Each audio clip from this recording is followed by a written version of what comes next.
So hello everyone, कैसे हैं आप लोग। देखिए, आज जो क्लास करेंगे हम लोग बहुत ही मोस्ट वीवीआई है। आपके एग्जाम में बार बार ऐसा क्वेश्चन आपके एग्जाम में मिलता है। ये सिद्ध करने वाले देखेंगे अपरिमेय संख्या सिद्ध करने के लिए।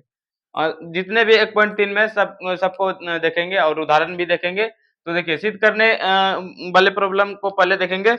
और उससे उससे भी पहले एक प्रमेय हम लोग के पास है, जो कि प्रमेय 1.3 है। 1.3 प्रमेय को थोड़ा बहुत समझ लेते हैं, जो कि आपको सिद्ध करने वाले मान लीजिए कि दे देगा √2, √3, √5 और √11, √7 ऐसे सब संख्या को दे देगा कि सिद्ध कीजिए कि ये संख्या परिमेय है, अपरिमेय है, सॉरी। ये दे देगा, मान लीजिए कि दे देगा इसको, ये इसको सिद्ध करने के लिए ये सब संख्या आपका अपरिमेय है, लेकिन इसको सिद्ध करने के लिए दे देगा। तो कैसे हम लोग करेंगे साथ में देखते हैं। देखिए, आज जो क्लास देख रहे हैं आप लोग शुरू से अंत तक देखिए, क्योंकि आपके बोर्ड एग्जाम में इससे आपका एक सवाल हर वर्ष रहता है, यानी कि प्रत्येक वर्ष इससे एक सवाल सिद्ध करने वाले रहता ही रहता है, वो भी आपका 2 मार्क्स का रहता है। तो इसको देख लीजिएगा, थोड़ा सा लिखना पड़ता है और थोड़ा सा इसमें कैलकुलेशन तो है, जो कि कीजिएगा तो इसमें 2 नंबर आराम से मिल जाएगा। तो आप लोग शुरू से लास्ट तक बने रहिए। और तो आइए सबसे पहले जो है प्रमेय 1.3 को देख लेते हैं। देखिए, प्रमेय 1.3 बोलता है, मान लीजिए कोई संख्या p अभाज्य संख्या है। यदि अभाज्य संख्या है तो यदि p स्क्वायर को, मान लीजिए कि p यदि जो है a स्क्वायर को विभाजित कर रहा है, यानी कि a स्क्वायर को विभाजित कर रहा है, a स्क्वायर को यदि p विभाजित कर रहा है, तो इसका अर्थ है इसका अर्थ है a को भी p विभाजित करेगा। यदि इसके वर्ग को विभाजित कर रहा है तो फिर इसको a को भी विभाजित करेगा। तो यही प्रमेय 1.3 कहता था, यही कथन है प्रमेय 1.3 को। ये जो है हमारा 1-2 लाइन का है, लेकिन सिद्ध करने में आपको बहुत हेल्प मिलेगा। तो आइए देखते हैं सिद्ध करने वाले, देख लेते हैं। देखिए, यहाँ पर है √2, √3, √5, √11, √7, इस सब संख्या को बोल देगा सिद्ध कीजिए कि अपरिमेय संख्या। देखिए, √2 को कर देंगे यदि, तो आप लोग खुद से कर लीजिएगा, √3, √5, √11, √13, इस संख्या को आप लोग खुद से कर लीजिएगा। तो आइए एक सवाल देख लेते हैं अच्छे से, बहुत ही अच्छे से देखेंगे।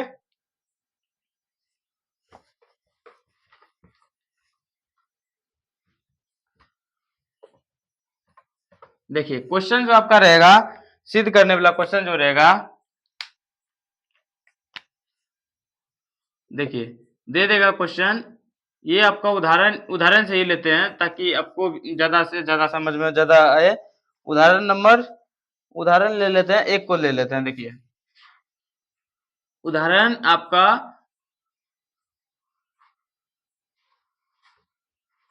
उदाहरण ले लेते हैं आपका। देखिए, उदाहरण है, सिद्ध कीजिए कि √2 एक अपरिमेय संख्या है। अपरिमेय संख्या है। देखिए, सिद्ध कीजिए या फिर दर्शाइए या सत्यापित कीजिए कि √2 एक अपरिमेय संख्या। यदि आपसे कोई पूछ दे, सिद्ध कीजिए कि आप अपने घर के सदस्य हैं, तो कैसे कीजिएगा? तो उसका प्रूफ दीजिएगा ना, आधार कार्ड निकालिएगा, पापा मम्मी का नाम दिखाइएगा, या फिर डीएनए चेक करवाइएगा। ऐसे सब करके आप उसका प्रूफ दीजिएगा कि हम अपने घर का सदस्य है। तो उसी तरह इसको, ये भी आपका अपरिमेय संख्या है, लेकिन इसको प्रूव्ड करेंगे। देखिए, इसका प्रूफ देख लेते हैं। यदि आपको अपरिमेय संख्या दे देगा सिद्ध करने के लिए, तो इसके जस्ट ऑपोजिट मान लेना है इसको परिमेय संख्या है। इसका जो है, इसको मान लेते हैं खुद अपने मन से। सबसे पहले हल में लिख लीजिएगा, माना √2 एक परिमेय संख्या है। परिमेय संख्या है। देखिए, यदि यदि आपका √2 यदि परिमेय संख्या है, तो इसको आप p बाई क्यू के रूप में लिख सकते हैं। परिमेय संख्या को आप लोग पढ़े हैं, जिसको p बाई क्यू के रूप में लिख सकते हैं। p बाई क्यू के, यानी कि अंश तथा हर के रूप में लिख सकते हैं। अंश बटा हर के रूप में लिख सकते हैं, इसी को परिमेय संख्या हम लोग बोलते हैं। जब परिमेय संख्या है तो इसको हम √2 को लिख सकते हैं, इसको मान लेते हैं, p को मान लेते हैं a और b के रूप में लिख लिए। जब ऐसा जब लिख लिया, देखिए a और b हमारा, जहां पर ए और बी सअभाज्य संख्या है। सअभाज्य संख्या है। देखिए, सअभाज्य संख्या कहते किसको? सबसे पहले सअभाज्य संख्या को समझिए।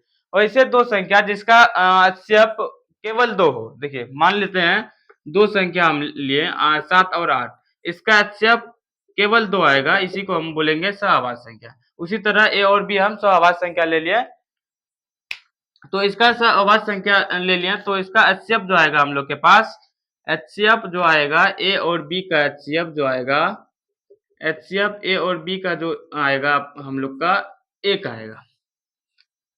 क्यों 1 आएगा? देखिए, 1 के अलावा इसमें कोई गुणनखंड नहीं है, तो ये इसीलिए इसका HCF 1 आएगा। तो आइए सअभाज्य संख्या को भी देख लिए। सअभाज्य संख्या वैसी दो संख्या जिसका गुणनफल केवल जिसका HCF केवल 2 हो, उसे सअभाज्य संख्या कहते हैं। जब चलिए इतना कर लिए। इतना करने के बाद आपको यहाँ पर थोड़ा सा करना है। देखिए, दोनों ओर वर्ग कर देते हैं। अपने मन से दोनों ओर वर्ग कर देते हैं। दोनों ओर वर्ग करने पर, देखिए दोनों ओर वर्ग करने पर 2 का यदि वर्ग कीजिएगा तो 2 का स्क्वायर कीजिए और ए बाई बी का स्क्वायर कीजिए, तो 2 का स्क्वायर हो जाएगा 2 और बराबर ए स्क्वायर बटे बी स्क्वायर हो जाएगा। देखिए यहाँ से आपका हो जाएगा 2b स्क्वायर बराबर ए स्क्वायर। देखिए यहाँ पर देख रहे हैं हम लोग, 2b स्क्वायर बराबर ए स्क्वायर है, यानी कि यहाँ से क्या हम लिख सकते हैं? बी स्क्वायर बराबर लिख सकते हैं ए स्क्वायर बटे बटे 2 लिख सकते हैं। क्यों लिख सकते हैं? क्योंकि आप लोग भी जानते हैं जो गुणम रहता है उसको बटे के रूप में लिखते हैं। ये यहाँ से क्या देख रहे हैं? 2 जो है हमारा ए स्क्वायर को विभाजित कर रहा है। 2 जो है हमारा ए स्क्वायर को विभाजित कर रहा है, इसको इसमें भाग लग रहा है, तो लिख लेना है यहाँ पर, चूंकि 2 जो है ए स्क्वायर को विभाजित कर रहा है, विभाजित कर रहा है। यदि हमारा 2 ए स्क्वायर को विभाजित कर रहा है, तो परिमेय 1.3 में अभी जस्ट पढ़े हम लोग कि यदि ए स्क्वायर को विभाजित कर रहा है तो फिर 2 ए को भी विभाजित करेगा। यदि इसके वर्ग को विभाजित कर रहा है 2, तो यानी कि ए को भी विभाजित करेगा। ये कहां से करेगा? परिमेय 1.3 से। 1.3 में क्या कह रहा था? यदि P यदि ए स्क्वायर को विभाजित कर रहा है, यानी कि पी स्क्वायर को जब विभाजित कर रहा है, ए स्क्वायर यदि P विभाजित कर रहा है, तो यानी कि इसके ए को भी विभाजित करेगा P। तो ये समझ लिए, तो लिख लेना यहाँ पर 2 ए को विभाजित करेगा। क्यों करेगा भाई? क्योंकि परिमेय विभाजित करेगा। देखिए ये कहां से करेगा? ये बात जो लिखे हम लोग परिमेय 1.3 से लिखे, परिमेय 1.3 से लिखे, परिमेय 1.3 से। चलिए इसको समीकरण 1 मान लेते हैं। अब जो है नेक्स्ट जो है, यहाँ पर यहीं से अधिकतर बच्चा जो है यहीं से भूल जाता है कि क्या करना है। अब यहाँ से कुछ नहीं करना है। देखिए यहाँ से थोड़ी से मान लेना है, यदि यहाँ पर आपका ए स्क्वायर को विभाजित कर रहा है, 2 विभाजित कर रहा है, तो यहाँ पर थोड़ा सा मान लेना है। माना, यहां से लिख लेना है थोड़ा सा, माना ए बरोबर मान लेना है, यहाँ पर दो बी स्क्वायर है, इसलिए हम लोग मान लेते हैं। यदि यहाँ पर 5 रहेगा तो 5 मान लेंगे, यदि 2 रहेगा तो 2 मान लेंगे, 3 रहेगा तो 3 मान लेंगे। माना, देखिए माना कि इसको ए बरोबर 2 के मान लिया। क्यों माने? यहाँ पर हमारा दो बी स्क्वायर था, इसलिए हम 2 के मान लिया। हम बी मानते तो फिर यहाँ के की जगह बी मान सकते थे, लेकिन यहाँ आपका बी ऑलरेडी है, इसलिए नहीं इसको मानेंगे। मान ले के मान लिए, या फिर आप सी मान सकते हैं, या फिर कुछ भी मान सकते हैं अपने मन से। तो इतना मान लिए। उसके बाद जो है समीकरण 1 में जो हमारा है, समीकरण 1 में ए का मान पुट कर देंगे। समीकरण ए में ए का मान रखने पर समीकरण ए आपका है, देखिए ए स्क्वायर बराबर है 2b²। तो a का मान जो हम लोग का है 2k² बराबर है 2b²। देखिए यहाँ से क्या देख रहे हैं, 2 का स्क्वायर कीजिएगा तो 4 और k का स्क्वायर कीजिएगा तो k² बराबर 2b²। यहाँ से देखिए, यहाँ से आपका 4 कट जा रहा है 2 बार में, यानी यहाँ से हो जाएगा आपका 2, यहाँ से हो जाएगा आपका 2k² बराबर b²। यहाँ से देखिए आप लोग लिख सकते हैं k² बराबर लिख सकते हैं b² बटे 2। तो यहाँ से क्या देख रहे हैं, देखिए b² जो है 2 से विभाजित हो रहा है, 2 से विभाजित हो रहा है तो सेम बात इस बात को हम लिख लेंगे, चूंकि 2 जो है b² को विभाजित कर रहा है, तो लिख लेंगे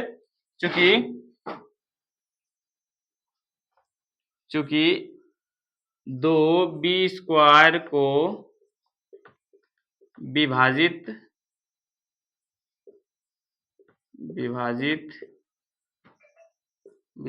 कर रहा है, इसलिए 2 b को भी विभाजित करेगा, b को विभाजित करेगा। क्यों करेगा? वही प्रमेय 1.3 से विभाजित करेगा। ये कहां से होगा? प्रमेय लिख लेना है, प्रमेय 1.3 से, प्रमेय 1.3 से, प्रमेय 1.3 से जब 2 b² को विभाजित कर रहा है तो यह 2 b को भी विभाजित करेगा। ये प्रमेय 1.3 से। देखिए आप लोग ध्यान से देखिए, यदि यहाँ पर हम लोग का a को विभाजित कर रहा है 2 और b को भी विभाजित कर रहा है 2, तो इन दोनों का देखिए a/2 और b/2 है।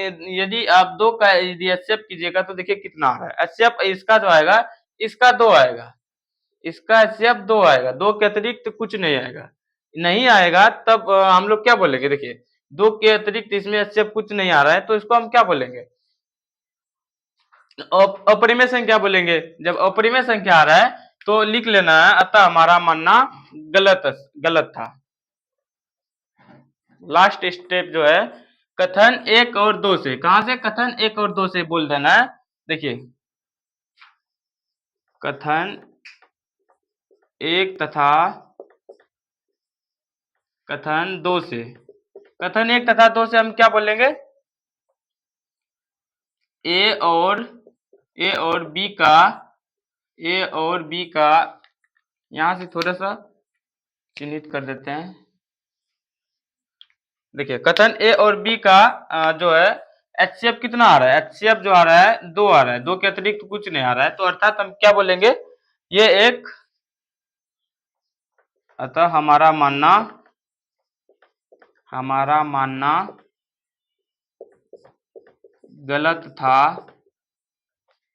गलत था कि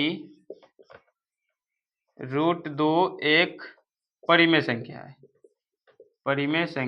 है, अर्थात √2 एक परिमेय संख्या है, एक अपरिमेय संख्या है। देखिए इतना सा यदि आप लिख लीजिएगा तो यकीन मानिए कि आपका नंबर एक भी नंबर नहीं कटेगा। क्यों नहीं कटेगा? इतना यदि आप लिख दीजिएगा और इतना बना लीजिएगा, ये लाइन याद रखिएगा आप लोग थोड़ा सा। कथन 1 और 2 से हम लोग का जो HCF निकल रहा है 2 निकल रहा है, और निकलना चाहिए था अतिरिक्त निकलता, तब फिर कोई बात बनता कि ये परिमेय संख्या हो सकता था, लेकिन नहीं निकल रहा है तो ये हमारा अपरिमेय संख्या साबित हो रहा है। तो लिख लेना है, अतः हमारा मानना गलत है कि √2 एक परिमेय संख्या है, अर्थात यह √2 एक अपरिमेय संख्या है। देखिए इतना लिख लीजिएगा तो आपका यकीन मानिए कि नंबर कहीं नहीं जाएगा, नंबर आपको फुल में फुल मार्क्स मिलेगा। तो इस पे आधारित यदि आपको क्वेश्चन दे कि सिद्ध कीजिए कि √3, √5, √7, √11 एक अपरिमेय संख्या, तो क्या आप लोग कर पाइएगा? बताइए तो आप लोग कमेंट में। परिमेय संख्या है, देखिए क्या आप लोग इसको सिद्ध कर पाइएगा? जस्ट इस पर ही शूट कर देना। देखिए मान लीजिए, देखिए यहाँ पर आपका √2 था, मान लीजिए इसके जगह पर √3 आ जाएगा, तो क्या मानना है इसका? देखिए माना कि √3 एक अपरिमेय संख्या, क्या अपरिमेय जब है तो इसको मान लेना है परिमेय संख्या। जब परिमेय संख्या तो इसको हम p/q के रूप में लिख सकते हैं। जब √3 हमारा अपरिमेय संख्या है, यहाँ अपरिमेय संख्या सिद्ध करने के लिए बोल रहा है, और परिमेय संख्या है तो इसको हम p/q के रूप में लिख सकते हैं। जब p/q के रूप में लिखेंगे, जब इसको p/q के रूप में लिखेंगे, देखिए p और b जो है a और b मान है, देखिए a और b है, a और b हमारा क्या है, 200 अभाज्य संख्या, जो 200 अभाज्य संख्या का HCF कितना होता है, 1 होता है। तो यहाँ पर कर लेना है, दोनों और वर्ग करने पर, दोनों और वर्ग कीजिएगा, यहाँ पर √2 का वर्ग किए थे, यहाँ पर √3 का वर्ग हो जाएगा, √3 का वर्ग कीजिएगा तो हो जाएगा आपका 3 हो जाएगा, और यहाँ पर b जो है, यहाँ 2b² था, तो यहाँ पर यदि √3 का वो स्क्वायर कीजिएगा तो आपका 3 हो जाएगा, यहाँ से हो जाएगा आपका 3b², यहाँ से हो जाएगा आपका 3b² बराबर a²। देखिए यहाँ पर 2a² को विभाजित कर रहा है, यहाँ पर क्या करेगा, यहाँ 3 है तो यहाँ पर ऐसे लिखिएगा, b² बराबर a² बटे 3 के रूप में लिखिएगा, अर्थात क्या देख रहे हैं, 3 विभाजित कर रहा है। देखिए यहाँ पर 2 से विभाजित हो रहा था इस पर, यहाँ पर होगा 3 से विभाजित, कितना से, 3 से।